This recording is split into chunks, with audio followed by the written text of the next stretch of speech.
Hello artistic family, welcome back to my messy work surface. Today I am going to do something I haven't done in a while. I'm going to pour on a glass vase. I have a friend of mine who just redid her deck and she wants a new vase. She wants me to go wild with my metallics. So I'm going to have fun with it. I've used some of the colors, picked out some of the colors that I would obviously use. And also, I know she has a lot of black in with hers, in her furniture, her black wicker furniture. So I'm not using any black. I'm going to add some contrast by going a little bit lighter, but obviously adding some pops in of the gold. So I'm using Artist Loft Bronze. I'm using Craft Smart Radiant Gold, Artist Loft Metallic Silver, and Artist Loft Pro Acrylic White. All of my paints here, guys, I don't want to confuse you. I'm doing a lot of testing. I'm using satin enamels and bare house paint, and I'm using Floetrol. But for my regular pours, it's still, right now, Liquitex Gloss Pouring Medium is the only thing I mix in with water to thin. So again, as always, if you're new to my channel, anytime you're looking for details regarding my paints or what I'm doing, or canvas size, or etc., all the details will be listed down in the video description. And we're going to go ahead and get started. But if you guys are wondering who haven't seen this, this is my glass beat up Lazy Susan. I have a wooden one as well, but it's much larger.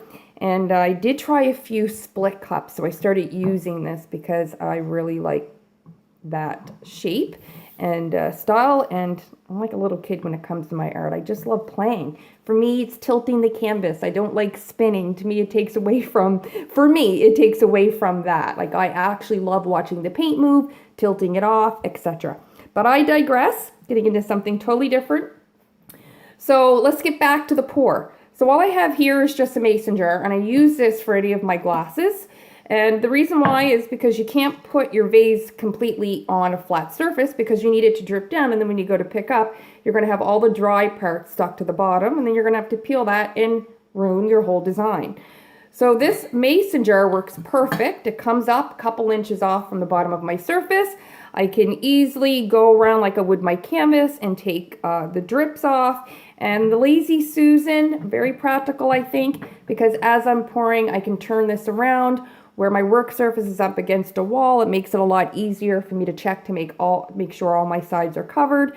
And then what I'm going to do, guys, is just gently lift the bottom of the mason jar up once it's done and just rotate it just to help get the coverage, because I have a little lip here. So there's like an indent and a divot. So the paint will run there. I have used a vase like this before, but just to make sure I get the good coverage. So let's go ahead now, guys, and we're going to layer the cup.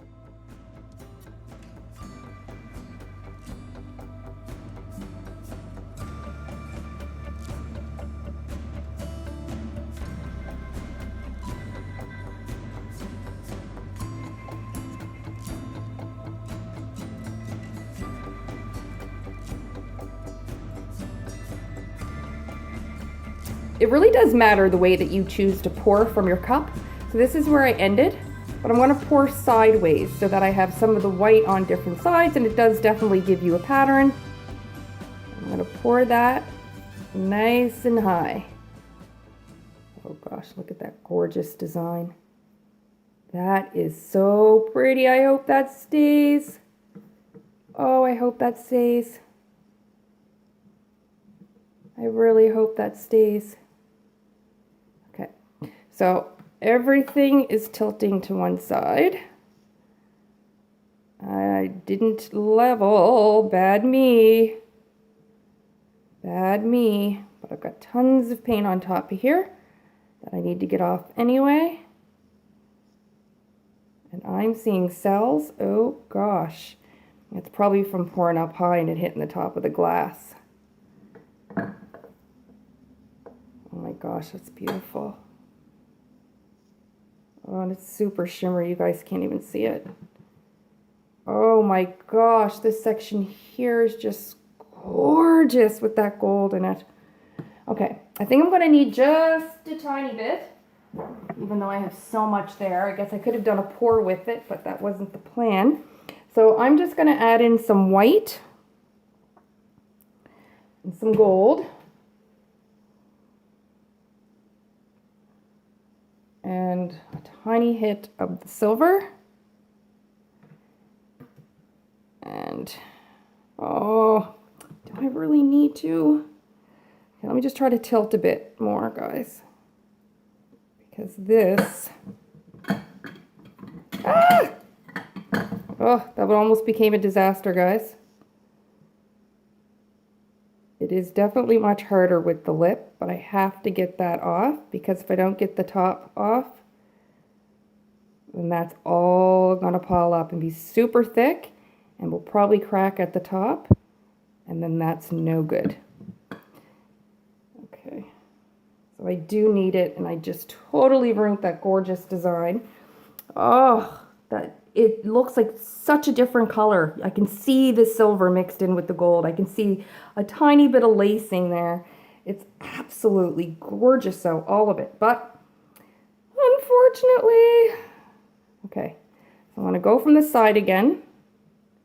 Oh gosh, I'm just gonna have to go and do this, guys, because I totally screwed it up. So, gee, I had no problems doing my last one. This one seems to be giving me a hard time. Ooh, that's beautiful. Oh my gosh. Do you see the cells starting? All right, guys. This is just a vase, but wow. Look at the sparkle. You're gonna get some reflection. I can't prevent all of it, guys. I'm sorry. But look at that gold shining through. This definitely reminds me of a couple of my marble effect techniques that I did, especially this side, which is my favorite. It almost looks identical, and I did use these colors, or almost every single one of them. I mean, I got lacing on the top of my vase, okay? And I did have some cells forming, but of course those all stretched out. And that's the remnants of the lacing there. I love the design of it. Now this background here, even though compared to the rest it looks very mellow cello, all of the little flexes that you see there of the different colors, all the specks, I love that. And then it just has that light radiant of gold over there to the side.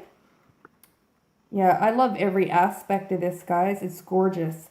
Here's the other Lazy Susan, you're probably wondering. I threw that in the wash, not literally, but it's getting cleaned up because once I poured the paint on, it loosens up the other paint, and then it was really easy to peel, and I get really addicted to that stuff. And I started, and I was like, nope, just throw it in and grab the other one because it's so much easier to do the close-up where I can just turn this around and show you guys what it looks like. But anyways, guys, I'm in love with this. I'm definitely going to use those colors on my accent glass table when I do them. And then I am more than likely going to end up resining it.